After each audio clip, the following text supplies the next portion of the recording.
Shalom, selamat pagi jemaat yang dikasihi oleh Tuhan. Kembali kita bertemu dalam Salam Pagi. Bapak Ibu, mari kita lanjutkan pembacaan Alkitab kita di dalam 2 Raja-Raja pasal yang ke-11. 2 Raja-Raja pasal yang ke-11, yang pertama sampai selesai.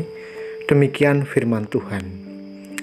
Ketika Atalia, ibu Ahazia, melihat bahwa anaknya sudah mati, maka bangkitlah ia membinasakan semua keturunan raja.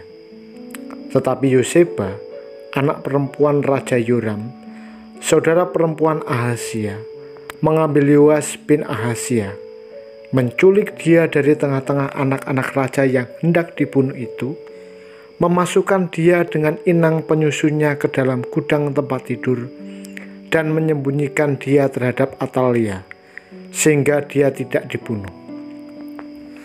Maka tinggallah dia 6 tahun lamanya bersama-sama perempuan itu dengan bersembunyi di rumah Tuhan, sementara Atalia memerintah negeri. Dalam tahun yang ke-7, Yoyada mengundang para kepala pasukan 100 dari orang Kari dan dari pasukan bentara penunggu. Disuruhnyalah mereka datang kepadanya di rumah Tuhan, lalu diikatnya perjanjian dengan mereka dengan menyuruh mereka bersumpah di rumah Tuhan. Kemudian diperlihatkannyalah anak raja itu kepada mereka. Sesudah itu ia memerintahkan kepada mereka, inilah yang harus kamu lakukan. Sepertiga dari kamu, yakni yang selesai bertugas dari hari Sabat di sini, tetapi pengawal di istana raja, sepertiga lagi ada di pintu gerbang Sur, dan sepertiga pula di pintu gerbang di belakang para bentara penunggu. Haruslah pengawal di istana. Dan kedua regu daripada kamu, yakni semua orang yang bertugas di sini pada hari Sabat dan mengawal di rumah Tuhan, haruslah mengelilingi raja dari segala penjuru, masing-masing dengan senjatanya di tangannya, dan siapa yang mendatangi barisan haruslah mati dibunuh. Dan baiklah kamu menyertai raja setiap kali ia keluar atau masuk. Para kepala pasukan 100 itu melakukan tepat seperti yang diperintahkan Imam Yoyada. Masing-masing mengambil orang-orangnya yang selesai bertugas pada hari Sabat bersama-sama dengan orang-orang yang masuk bertugas pada hari itu. Lalu datanglah mereka kepada Imam Yoyada. Imam memberikan kepada para kepala pasukan 100 itu tombak-tombak dan perisai-perisai kepunyaan Raja Daud yang ada di rumah Tuhan. Kemudian para bentara itu, masing-masing dengan senjatanya di tangannya, mengambil tempatnya di lambung kanan sampai ke lambung kiri rumah itu dengan mengelilingi mezbah dan rumah itu untuk melindungi raja. Sesudah itu Yoyada membawa anak raja itu keluar, mengenakan jamang kepadanya dan memberikan hukum Allah kepadanya. Mereka menobatkan dia menjadi raja serta mengurapinya, dan sambil bertepuk tangan berserulah mereka, "Hiduplah raja!" Ketika Atalia mendengar suara bentara-bentara penunggu dan rakyat, pergilah ia mendapatkan rakyat itu ke dalam rumah Tuhan. Lalu dilihatnyalah raja berdiri dekat tiang menurut kebiasaan, sedang para pemimpin dengan para pemegang nafiri ada dekat raja. Dan seluruh rakyat negeri bersukaria sambil meniup nafiri. Maka Atalia mengoyakkan pakaiannya sambil berseru, "Kianat, kianat!" Tetapi Imam Yoyada memerintahkan para kepala pasukan 100, yakni orang-orang yang mengepalai tentara, katanya kepada mereka, "Bawalah dia keluar dari barisan. Siapa yang memihak kepadanya, bunuhlah dengan pedang." Sebab tadinya imam itu telah berkata, "Janganlah ia dibunuh di rumah Tuhan." Lalu mereka menangkap perempuan itu pada waktu ia masuk ke istana raja dengan melalui pintu bagi kuda. Dibunuhlah dia di situ. Kemudian Yoyada mengikat perjanjian antara Tuhan dengan raja dan rakyat, bahwa mereka menjadi umat Tuhan juga antara raja dengan rakyat.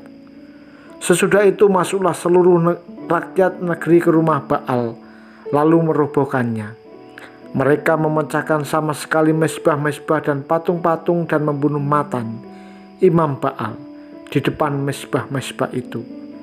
Kemudian Imam Yoyada mengangkat penjaga-penjaga untuk rumah Tuhan. Sesudah itu ia mengajak para kepala pasukan 100 orang-orang kari dan para bentara penunggu dan seluruh rakyat negeri. Lalu mereka membawa raja turun dari rumah Tuhan. Mereka masuk ke istana raja melalui pintu gerbang para bentara. Kemudian duduklah raja di atas tahta kerajaan. Bersukarialah seluruh rakyat negeri dan amanlah kota itu setelah Atalia mati dibunuh dengan pedang di istana raja. Yoas berumur 7 tahun pada waktu ia di raja. Saudara, kisah dua putri raja dalam bacaan hari ini mungkin membuyarkan imajinasi kita tentang putri. Dalam bagian ini, kisah pemusnahan keturunan masih berlanjut, namun kali ini dilakukan oleh keturunan Ahab, yaitu Atalia, ibu dari Ahazia, istri Yoram. Ketika Atalia tahu bahwa suami dan anaknya sudah mati, maka bangkitlah ia membinasakan semua keturunan raja. Bagaimana mungkin seorang ibu suri melakukan tindakan kejam seperti itu?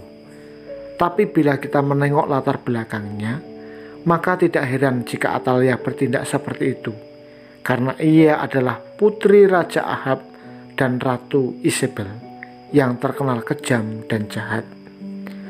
Jauh sebelum pasal ini, sesungguhnya Atalia telah menghancurkan suaminya dengan memengaruhinya untuk melakukan hal yang jahat di mata Tuhan. Ia juga menghancurkan Ahazia, anaknya, dengan menasihati Ahazia untuk melakukan kejahatan di mata Tuhan. Pada pasal ini, ia bukannya melindungi, tetapi membinasakan semua keturunan raja agar ia dapat naik tahta dan berkuasa. Berbeda dengan Yoseba yang berlatar belakang putri raja, ia adalah putri Yoram dari istri yang lain. Yoseba juga istri Imam Yoyada.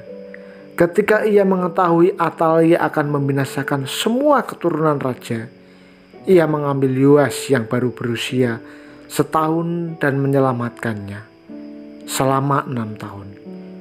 Yoseba dan Yoyada melindungi Yoas dari rencana jahat Atalia dan mempersiapkan Yoas untuk naik tahta pada usia 7 tahun. Meski harus berhadapan dengan kekejaman Atalia, Yoseba dan Yoyada tetap berbuat apa yang benar dengan menobatkan Yoas sebagai raja. Pertanyaannya, generasi seperti apa yang kita bangun dalam keturunan kita saat ini? Generasi penghancurkah atau generasi penolong? Semua itu bergantung dari seberapa dekat relasi yang kita bangun dengan Tuhan. Bila kita ingin membangun suatu generasi yang takut akan Tuhan, mulailah dari diri kita. Mari kita berdoa. Bapa di surga, kami mengucap syukur kepadamu kalau pagi hari ini kami boleh bangun dalam keadaan yang sehat, tubuh kami kuat, kami merasakan berkat pelindungan-Mu sepanjang malam kami beristirahat. Sebelum kami melakukan berbagai aktivitas kami mau menyerahkan tubuh, jiwa, dan roh kami ke dalam tangan kuasa-Mu. Kiranya Engkau berkenan memberkati kami sepanjang aktivitas kami, supaya kami boleh merasakan kuasa dan tuntunan-Mu. Setiap apapun yang kami lakukan, Tuhan berkati. Kami berdoa untuk jemaat Tuhan di GKMI Salatiga maupun di cabang Salatiga yang lain, yang saat ini sedang sakit, kiranya Tuhan yang menyembuhkan. Yang saat ini bergumul dalam ekonomi, kiranya Tuhan juga memberkati semua pekerjaan kami. Terima kasih Tuhan, hanya di dalam nama Tuhan Yesus kami berdoa dan mengucap syukur. Amin. Tuhan Yesus memberkati kita semuanya.